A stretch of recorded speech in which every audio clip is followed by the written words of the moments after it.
வணக்கம் மக்களே, welcome to Tamil factory.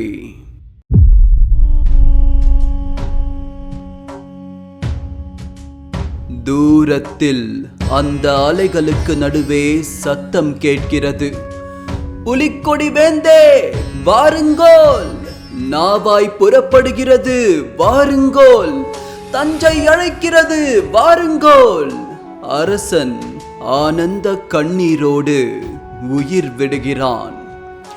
இப்படி ஒரு சோகமான முடிவை 1000ல் ஒருவன் திரைப்படத்துல அந்த கடைசி சோழ அரசன் எதிர்கொள்றப்போ அது உண்மையிலேயே நம்ம மனசை பாதிக்கும் ஒரு உருக்கமான முடிவா இருந்துச்சு.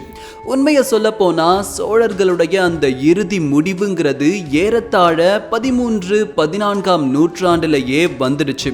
சோழர்கள் அழிஞ்சு போயிருக்கலாம், ஆனா அவங்களுடைய புகழ இன்னும் எத்தனை 100 ஆண்டுகளானாலும் எந்த ஒரு ஆட்சியாளராலும் எட்ட முடியாது. அவங்க பெருமைக்கு கிட்ட கூட நெருங்க முடியாது. அப்படிதான் இப்ப ஒரு வேற லெவல் சம்பவம் நடந்திருக்கு. சோழர்களுடைய பொற்கால வரலாற்றை தன் மடியில் சுமந்துக்கிட்டு காலத்தின் சாட்சியா தமிழர்களுடைய வீரத்தையும் கலாச்சாரத்தையும் உலகத்துக்கே பறைசாற்றும் ஒரு மாபெரும் வரலாற்று பொக்கிஷம் கடல் கடந்து பல 100 மைல்கள் தாண்டி போய் இப்போ மீண்டும் தன்னுடைய சொந்த மண்ணான தஞ்சைக்கே திரும்ப வந்துகிட்டு இருக்கு. அதுதான் உலக புகழ் பெற்ற சோழர்கள் ஆனை மங்கலம் செப்பு பட்டயம். சுருக்கமா சொன்னா கிட்டத்தட்ட 1000 வருடங்களுக்கு முன்னாடி நம் முன்னோர்கள் கைப்பட எழுதிய அந்த செப்பு பட்டயத்துக்குள்ள சோழ பேரரசின் பல பிரம்மாண்டமான ரகசியங்கள் ஒளிஞ்சிருக்கு. நெதர்லாந்து நாட்டுல கிட்டத்தட்ட 300 வருடங்களா மறைத்து வைக்கப்பட்டிருந்த நம் சோழ வரலாறு மீண்டும் இப்போது தாயகம் திரும்பி இருக்கிறது.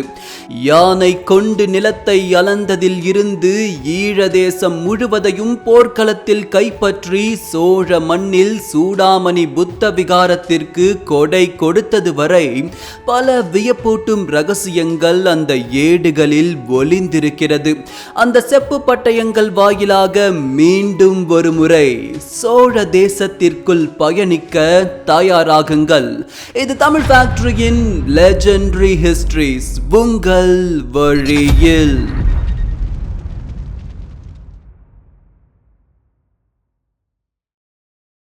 நம்ம மனசுக்குள்ள எழும் முதல் கேள்வி, நெதர்லாந்து நாட்டுக்கு இந்த சோழர்களின் பட்டயம் எப்படி போச்சு? விடை, டச்சுக்காரர்கள். 17ஆம் நூற்றாண்டு காலகட்டத்தில் கடல் வணிகத்தில் உலகத்தையே தன்வசப்படுத்த நினைச்ச டச்சுக்காரர்கள் இந்தியாவுக்குள்ள நுழையிறாங்க. தமிழகத்தின் கடலோர பகுதிகளில் குறிப்பா பழவேற்காடு, நாகப்பட்டினம் மாதிரியான இடங்கள்ல தங்களுடைய வர்த்தக மையங்களையும் காலனி ஆதிக்கத்தையும் பலமா நிறுவுறாங்க. அப்படி நாகப்பட்டினம் பகுதியில டச்சுக்காரர்களுடைய ஆதிக்கம் பரவி இருந்தப்போ அங்க இருந்த பழமையான பௌத்த விகாரத்தின் சிதிலங்கள்ல இருந்துதான் சோழ பேரரசின் முக்கியமான வரலாற்று ஆவணமான ஆனைமங்கல செப்பு பட்டயம் அவங்க கைக்கு கிடைக்குது. இதோட வரலாற்று மதிப்பை உணர்ந்த டச்சு அதிகாரிகள் இதை தங்களுடைய சொந்த நாடான நெதர்லாண்டுக்கு கொண்டு போய் அங்க இருக்கிற புகழ்பெற்ற லைடன் பல்கலைக்கழக அருங்காட்சியகத்துல பத்திரப்படுத்துறாங்க. இதன் பிறகுதான் உலக வரலாற்று அறிஞர்கள் இதை கிரேட்டர் லைடன் பிளேட்ஸ் அப்படின்னு அழைக்க ஆரம்பிச்சாங்க. கிட்டத்தட்ட 300 ஆண்டுகளா நம் மண்ணோட பெருமை அந்நிய தேசத்துல ஒரு காட்சி பொருளா தூங்கிக்கிட்டு இருந்துச்சு. இதை மீண்டும் நம்ம தாயகத்துக்கு கொண்டு வரணும்னு இந்திய அரசாங்கம் தொடர்ந்து பல தூதரக ரீதியிலான நகர்வுகளையும் வரலாற்று மீட்பு முயற்சிகளையும் எடுத்துக்கிட்டே இருந்தாங்க. இதோட உச்சகட்டமா தான் சமீபத்தில் பாரத பிரதமர் நரேந்திர மோடி நெதர்லாந்து நாட்டுக்கு அரசுமுறை பயணம் மேற்கொண்டப்போ அந்த நாட்டு அரசாங்கம் இந்த மாபெரும் பொக்கிஷத்தை இந்திய தரப்பிடம் முறைப்படி ஒப்படைக்கிறாங்க. இந்த செப்பேடுகளை வாங்கிய பிரதமர் மோடி உலகத்தில் மிக மூத்த மொழியான தமிழ் மொழியின் பெருமையையும் உலகெங்கும் இருந்த கடல் வர்த்தகத்தை 1000 ஆண்டுகளுக்கு முன்பே தன் கைக்குள் வைத்திருந்த சோழர்களின் நிர்வாக திறமையையும் நெகிழ்ச்சியோடு உலக மேடைகள்ல பகிர்ந்து தமிழர்களின் பெருமையை உலகம் அறிய செஞ்சிருக்காரு. இப்போ இந்த பட்டயங்களுக்கு வருவோம். இதோட அளவீடுகளே நம்மள பிரமிப்புல ஆழ்த்துது. இதுல இருக்கிற ஒவ்வொரு செப்பேடும் 14 அங்குல நீளமும் 5 அங்குல அகலமும் கொண்டதா இருக்கு. இங்க அங்குலம் என்பது இன்ச்ச குறிக்கும். இதுல இருக்கிற 21 ஏடுகளும் 1 அங்குலம் விட்டம் கொண்ட ஒரு துளையின் வழியா ஒரு செப்பு வளையத்தால கோர்க்கப்பட்டிருக்கு. அந்த வளையத்தின் வெளிப்புற விட்டம் 13 அங்குலம். மொத்தமா இந்த ஒரு பட்டயத்துடைய எடை மட்டும் 40 கிலோவுக்கும் மேல இருக்கு. இப்போ கற்பனை பண்ணி பாருங்க, காலத்தால் அழியாத ஒரு மாபெரும் சாசனத்தை தூக்கிட்டு போக மட்டும் எத்தனை வீரர்கள் எத்தனை அதிகாரிகள் வேலை செஞ்சிருப்பாங்க. நினைக்கும் போதே பிரமிப்பா இருக்கு. இங்க இருக்கிற வலயத்துடைய நடுப்பகுதியில தான் சோழ பேரரசின் அதிகாரபூர்வமான மிரள வைக்கும் ராஜ முத்திரை பதிக்கப்பட்டிருக்கு. இந்த ஒரே ஒரு முத்திரை நாம் இழந்த எத்தனை வரலாறு சொல்லுது பாருங்க. அரச முத்திரையுடைய விளிம்புகள்ல 16 குமிழ்கள் அழகா பதிக்கப்பட்டிருக்கு. இந்த முத்திரையுடைய உள்வட்டத்தை பார்த்தீங்கன்னா மேல 2 சாளரங்கள், அதாவது விசிறிகள் காற்றில் அசையும் போது அவைகளுக்கு இடையே சோழ பேரரசின் கம்பீரமான வெண்கொற்ற குடை வீற்றிருக்கு. அந்த குடைக்கு கீழே இடது பக்கத்துல ஒரு குத்து விளக்கு, அதுக்கு பக்கத்துல பாண்டியர்களின் மீன் சின்னம், அந்த மீன் சின்னத்துக்கு பக்கத்துல சோழர்களின் உலக புகழ்பெற்ற புலி சின்னம் தன் வாயை திறந்து கம்பீரமா அமர்ந்திருக்கு. புலிக்கு வலது பக்கத்துல மற்றும் ஒரு குத்து விளக்கு. இங்கதான் வரலாற்று ஆய்வாளர்களுடைய நுணுக்கமான ஆய்வுகள் நம் கண்களுக்கு தெரியாத உண்மைகளை சுட்டி காட்டுது.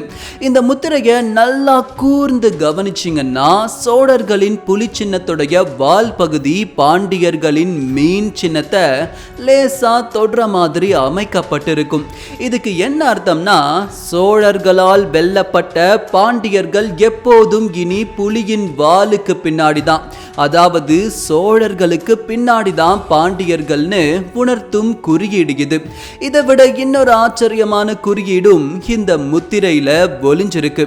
இந்த உள்வளையத்தோட அடிப்பகுதியை நீங்க கவனிச்சீங்கன்னா அங்க ஒரு அரைவட்டம் இருக்கிற மாதிரி இருக்கும். இந்த அரைவட்டமும் அதோடு இணைந்த கோடும் சேரர்களின் வில் சின்னத்தை குறிக்குது. அதாவது சோழர்களால் வீழ்த்தப்பட்ட சேரர்களும் இனி சோழ பேரரசின் பாதங்களுக்கு கீழே அடங்கி வாழும் ஒரு சிற்றரசு தான் இது உணர்த்துது. இப்போ இந்த உள்வட்டத்தை சுத்தி கிரந்த எழுத்துக்கள்ல சில எழுத்துக்கள் இருக்கு. இத உச்சரித்தோம்னா யஜத் ராஜேந்திர சோழஸ்ய பரகேசரி வன்மக ராஜத் ராஜன்ய மகுடஸ்ரேணி ரத்னேஷு சாசனம் அப்படின்னு வரும். இந்த வரிகளுக்கு பின்னாடி இருக்கிற உண்மையான அர்த்தம் கேட்கும் போதே சிலிர்க்க வைக்கும். சிற்றரசர்கள் மற்றும் பேரரசர்களின் கிரீடங்களில் பதிந்துள்ள நவரத்தினங்களின் வரிசையை போல யாருடைய கட்டளைகளும் ஆணைகளும் ஒளிர்கின்றனவோ அந்த பரகேசரி வன்மரான ராஜேந்திர சோழனின் சாசனம் இதுதான் இதோடைய பொருள். சுருக்கமா சொல்லணும்னா, சோழ பேரரசனுடைய இந்த அரசாணையை எடுத்துக்கிட்டு நீங்க பாண்டிய தேசத்துக்கு போனாலும் சரி, சேர தேசத்துக்கு போனாலும் சரி, இல்ல சோழர்களின் புலிக்கொடி பறக்கும் எந்த தேசத்திற்கு போனாலும் சரி, அந்த நாட்டு அரசர்கள் தங்களுடைய கிரீடங்களை இறக்கி இந்த ஆணைக்கு முன்னாடி தலை வணங்கி அடி பணிஞ்சே ஆகணும். இதுதான் சோழ அரசனின் அரசாணைக்கு இருந்த சக்தி. இங்க நான் சொல்ல வேண்டிய முக்கியமான விஷயம் இன்னொன்னும் இருக்கு. சோழர்களுடைய முத்திரையில கிரந்த எழுத்தான சமஸ்கிருதம் எப்படி வந்துச்சுன்னு நாம யோசிச்சே ஆகணும். விஷயம் என்னன்னா, ராஜராஜ சோழன் காலகட்டத்திலேயே சமஸ்கிருத மொழிய சோழ அரசு ஏத்துக்குச்சு. இன்ஃபேக்ட் தமிழுக்கு இணையா தஞ்சை பெரிய கோவிலில் சமஸ்கிருதத்திலேயே மந்திரங்கள் பயன்பாட்டில் இருந்திருக்கு. இதுல இருந்து தெரிகிற விஷயம் என்னன்னா, சமஸ்கிருத மொழி திணிப்ப ராஜராஜ சோழன் காலகட்டத்திலேயே ஒரு கூட்டம் செஞ்சிருக்கு. தஞ்சை பெரிய கோவில்லையே தமிழும் சமஸ்கிருதமும் கலந்த கிரந்த மொழி கல்வெட்டுகள் இருக்கிறத நம்மளால பார்க்க முடியுது. அதனால திணிக்கப்பட்ட சமஸ்கிருத மொழியை விட்டுட்டு அதுல சொல்லப்பட்டுள்ள தகவலை மட்டும் நாம எடுத்துப்போம். இப்பதான் அடுத்த கேள்வி வருது, அப்படி என்னதான் இந்த அரசாணைக்குள்ள இருந்துச்சு? இந்த வரலாற்று பட்டயங்களை புரட்டி பார்த்தா 21 ஏடுகள்ல முதல் 5 ஏடுகள் சமஸ்கிருத மொழியிலும் மீதமுள்ள 16 ஏடுகள் தூய தமிழ் மொழியிலும் எழுதப்பட்டிருக்கு. இந்த ஏடுகள்ல முதல்ல வர்றது சோழ அரசர்களுடைய லைனேஜ், அதாவது வம்சாவளி பெருமைகள். முதலாவதா வருவது சிபி சக்கரவர்த்தி பற்றிய குறிப்பு தான். அடைக்கலமா வந்த புறாவின் உயிரை காப்பாற்றுவதற்காக தன் தொடை சதையத்தானே அறுத்து கொடுத்த உன்னதமான மன்னன் தான் சிபி சக்கரவர்த்தி. அவருக்கு அப்புறம் சூரகுரு, பஞ்சவன் போன்ற தொன்மகால அரசர்களின் வீரத்தை பத்தி பேசுற இந்த சாசனம் அடுத்ததா சோழன் அப்படிங்கிற மன்னனை பத்தி ஒரு பெரிய ரகசியத்தையே உடைக்குது. அந்த அரச வம்சத்துல பிறந்த இந்த சோழன் அப்படிங்கிற மன்னனுடைய பெயரால தான் அவருக்கு பின்னாடி வந்த அத்தனை அரசர்களும் தங்களை சோழர்கள் அப்படின்னு பெருமையோட அடையாளப்படுத்திக்க ஆரம்பிக்கிறாங்க. இந்த சோழன் அப்படிங்கிற அரசர் தான் ஒட்டுமொத்த சோழ அரச வம்சத்திற்கே அடையாளம் கொடுத்தவர். அடுத்ததா வருவது முற்கால சோழர்கள்ல முதன்மையான கரிகால சோழன். சுருக்கமா சொல்லணும்னா, வெண்ணியில் வென்று சோழத்தை மீட்டு இமயத்தில் கொடி நட்டு கல்லணை கட்டி காலங்கள் கடந்தும் மக்கள் மனதில் வாழும் காலன் கரிகால சோழன். அவரின் பெருமைகளை விண்முட்டும் அளவிற்கு பெருமைப்படுத்தி பேசுது இந்த பட்டயம். அதுக்கப்புறம் மாபெரும் சிவபக்தரான கோச்செங்கனான், தில்லை சிற்றம்பலத்திற்கு பொன்கூரை வேய்ந்த விஜயாலய சோழன், அவருடைய மகனான ஆதித்த சோழன், மதுரை மற்றும் ஈழத்தை கைப்பற்றிய முதலாம் பராந்தக சோழன்னு நீண்டு கொண்டே போகும் இந்த பட்டியல்ல அடுத்ததா வருபவர் தான் ராஜாதித்தன். தக்கோலம் போர்க்களத்துல தன் வீரர்களுக்கு முன்னாடி போரின் ஆபத்தான இடத்துல யானையின் மேல் அமர்ந்து மரண போர்க்களம் செய்தவர் இவர். துரோகத்தால் பாய்ந்து வந்த அம்புகள் அவருடைய நெஞ்சில பாய்ந்த நிலையிலும் சிறிதும் வீரம் குறையாமல் யானையின் மேலே உயிர் விட்டவர். இதனாலேயே இவரை யானை மேல் துஞ்சிய தேவர்னு வீரத்தின் சாட்சியா இந்த ஏடுகள் சொல்லுது. அவரை அடுத்து கண்டராதித்தன், அரிஞ்சயன், சுந்தர சோழன், இதன் பிறகுதான் உலகமே வியந்து பார்த்த நம் தஞ்சை பெரிய கோவிலை கட்டி எழுப்பிய முதலாம் ராஜ சோழன் வராரு. அவருடைய வீரம் செறிந்த மகனான முதலாம் ராஜேந்திர சோழன் ஆட்சி காலம் வரைக்கும் சோழர்களின் வம்சாவளி பட்டியல் இதுல கொடுக்கப்பட்டிருக்கு. இன்னொரு முக்கியமான விஷயம் என்னன்னா, இந்த சாசனம் உருவாக்கப்பட்ட விதமே நம்மளை ஆச்சரியப்படுத்துது. பொதுவா செப்பு பட்டயங்களை உருவாக்கி அதன் மேல செதுக்கிதான் சாசனத்தை உருவாக்கி இருப்பாங்கன்னு நாம நினைப்போம். ஆனா இங்கயோ அப்படியே தலைகீழா நடந்திருக்கு. சோழர்கள் இங்க என்ன பண்ணிருக்காங்கன்னா, செப்பு பட்டயத்திலையோ இல்ல கல்வெட்டிலையோ எழுத்துக்களை பதிக்கிறதுக்கு முன்னாடி ஓவிய கலைஞர்கள் முதல்ல அந்த எழுத்துக்களை மாதிரியா வரைஞ்சு கொடுப்பாங்க. இப்படிப்பட்ட ஓவியர்களுக்கு ஓவிய சித்தரதிகாரி அப்படிங்கிற ஒரு பதவியே சோழ அரசாங்கத்துல இருந்திருக்கு. இப்படி இந்த பட்டயத்துக்கான ஓவியத்தை வரைஞ்சதுக்கு அப்புறமா அந்த எழுத்துக்களை அப்படியே தலைகீழா வார்ப்புகளா 5 கைவினைஞர்கள் உருவாக்கி இருக்காங்க. அவங்க காஞ்சிபுரத்தை சேர்ந்த புகழ்பெற்ற ஓவிய வம்சத்தை சேர்ந்தவங்கன்னு இந்த பட்டயங்களே உறுதிப்படுத்துது. அவங்களுடைய பெயர்கள் வாசுதேவன், ஸ்ரீரங்கன், தாமோதரன், கிருஷ்ணன், புருஷோத்தமன். இப்படி மிக நுணுக்கமாக உருவாக்கப்பட்ட வார்ப்புகளுக்குள்ள செம்ப உருக்கி ஊத்தின பிறகுதான் இந்த வரலாற்று சிறப்பு மிக்க பட்டயத்திற்கு உயிரே கிடைக்குது. பட்டயத்தை உருவாக்கி அதுல மேலோட்டமா செதுக்குனா அது காலப்போக்கில் தேய்மானம் அடைஞ்சு எழுத்துக்கள் மறைய வாய்ப்புகள் இருக்கு. ஆனா வார்ப்பு முறையில் பதிக்கப்பட்ட எழுத்துக்கள் 1000 வருடங்கள் கழித்தும் மண்ணை தோண்டி எடுத்து பார்த்தாலும் தெளிவா படிக்க முடியும். இப்போ இன்னொரு முக்கியமான கேள்வி, வார்க்கும் பணியை செய்த அந்த 5 எளிய கைவினைஞர்களின் பெயர்கள் வரைக்கும் சோழ அரசன் ஏன் பதிவு செஞ்சு வச்சாரு? தன்னுடைய பெயரை மட்டும் அவர் பதிச்சிருக்கலாமே. உண்மையை சொல்லணும்னா வரலாறை படைக்கிறதுலையும் சரி, வரலாறை பதிவு செய்யறதுலையும் சரி, நம் சோழர்களை யாராலையும் மிஞ்ச முடியாது. இதற்கு சான்றா இந்த பட்டயங்கள் கூடவே இன்னொரு செப்பு பட்டயமும் நெதர்லாந்து அருங்காட்சியகத்துல இருக்கு. இது முதலாம் குலோத்துங்க சோழன் காலகட்டத்தை சேர்ந்தது. இதுல ஒரு பௌத்த விகாரத்திற்கான வரிவிலக்கு அரசாணைய முதலாம் குலோத்துங்க சோழன் பிறப்பிக்கிறாரு. அந்த சமயம் அந்த ஆணைய அவர் எப்போ எந்த சூழ்நிலையில எங்க உட்கார்ந்து பிறப்பிச்சாருன்னு எவ்வளவு துல்லியமா சோழர்கள் பதிவு செஞ்சிருக்காங்க பாருங்க. முதலாம் குலோத்துங்க சோழன் தனது 20ஆம் ஆட்சியாண்டில் ஆயிரத்தளி எனப்படும் ஆகமல்ல குலகாலபுரம் அரண்மனையின் நீராடல் கூடத்தில் அமைக்கப்பட்டிருந்த காளிங்கராஜன் என்ற படுக்கை ஆசனத்தில் ஓய்வெடுத்து கொண்டிருந்த போதுதான் இந்த வரிவிலக்கு ஆணையை பிறப்பித்தார். என்ன ஒரு துல்லியம்!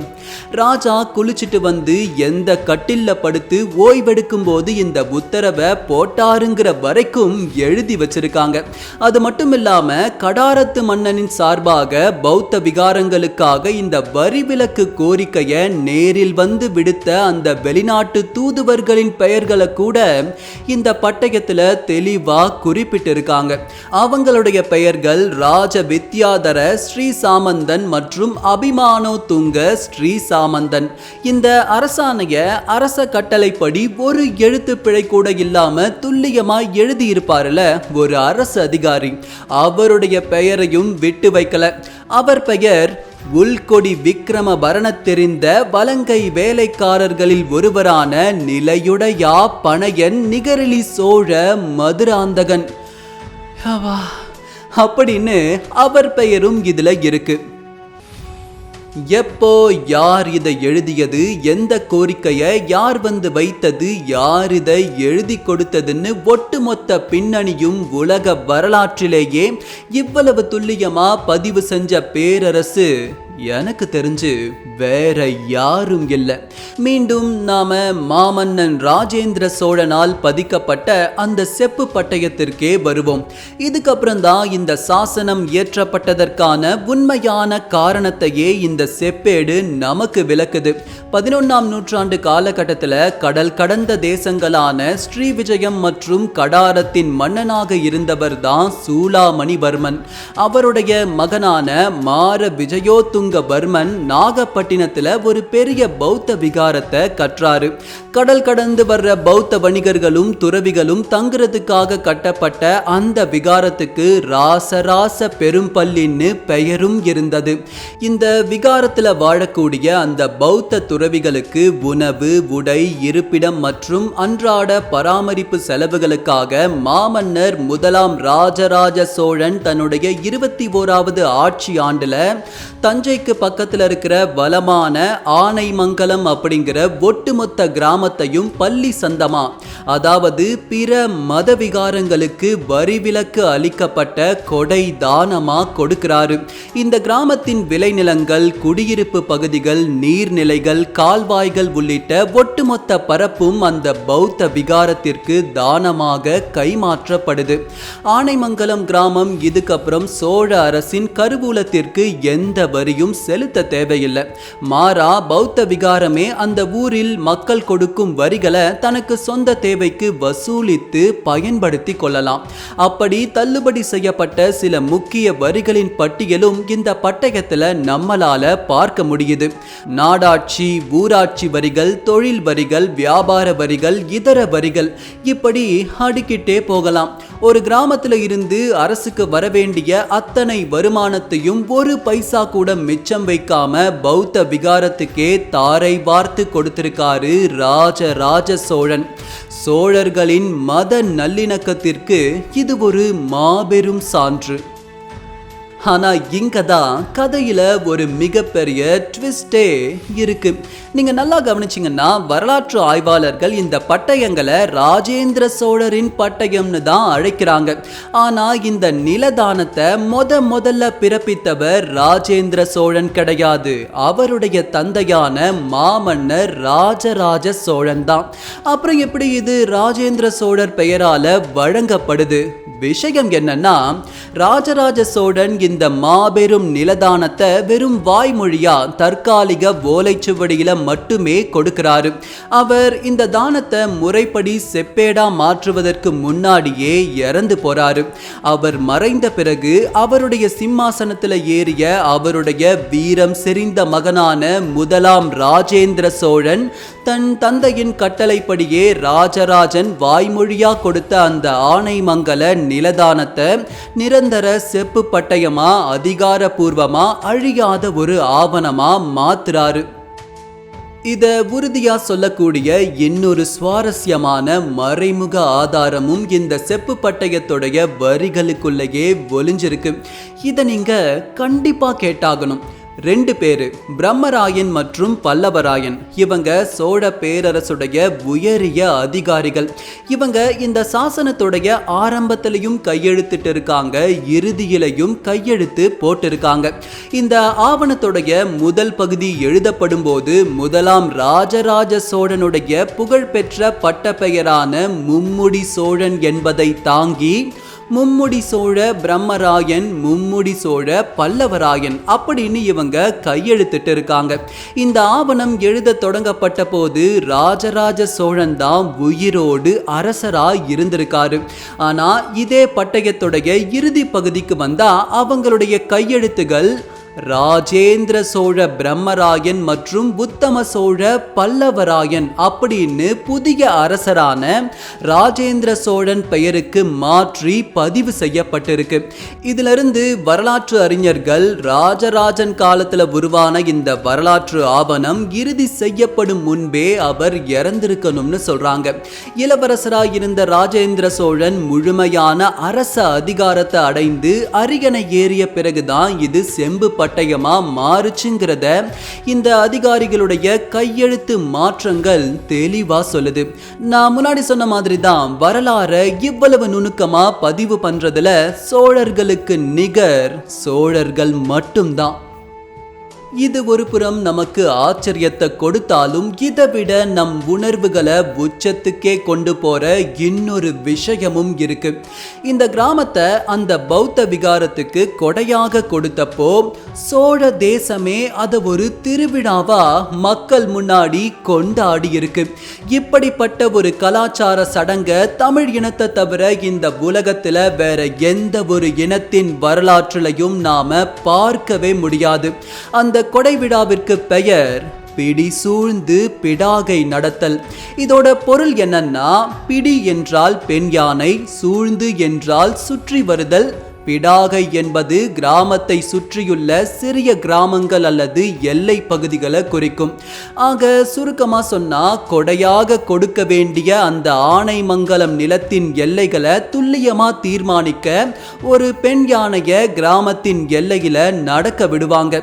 அது எவ்வளவு தூரம் போய் திரும்ப ஆரம்பிச்ச இடத்துக்கே வருதோ அந்த நிலம் முழுக்க தானமா கொடுக்கப்படும். இந்த சடங்குல ஆனைமங்கலத்தை சேர்ந்த நிலத்தின் எல்லைகளை அளப்பதில் பல ஆண்டுகள் அனுபவம் மிக்க ஒரு வெள்ளாளர் தேர்ந்தெடுக்கப்பட்டு அவர் அந்த யானையின் மீது அமர்ந்து கொடை நிலத்தை மொத்தமா அளக்கிறாரு. அப்படி அந்த யானை கம்பீரமா நடந்து சென்ற பாதையில சோழ பேரரசின் உயர் அதிகாரிகளும் அந்த கிராமத்து ஊர் மக்களும் சுத்தி இருக்கிற 18 கிராமத்து தலைவர்களும் சேர்ந்து கல்லும் கல்லியும் நடுறாங்க. அதாவது எல்லையை குறிக்கக்கூடிய பெரிய எல்லை கற்களையும் எப்பேற்பட்ட வறட்சியிலும் அழியாமல் நிற்கக்கூடிய கள்ளி செடிகளையும் அந்த யானையின் கால் தடம் பட்ட இடங்களிலெல்லாம் நட்டு எல்லைகளை எக்காலத்திற்கும் மாறாதபடி உறுதிப்படுத்துறாங்க. அந்த காலத்துல மற்ற அரசர்கள் நாடுகளை போரிட்டு கைப்பற்றி கொண்டிருந்தப்போ தன் நாட்டு நிலத்தை ஒரு தொண்டுக்காக தானமாக கொடுக்கும் போதும் அதை ஒரு கொண்டாட்டம் போல மக்கள் திருவிழாவாக மாற்றி நடத்தி இருக்காங்க நம் சோழ அரசர்கள்.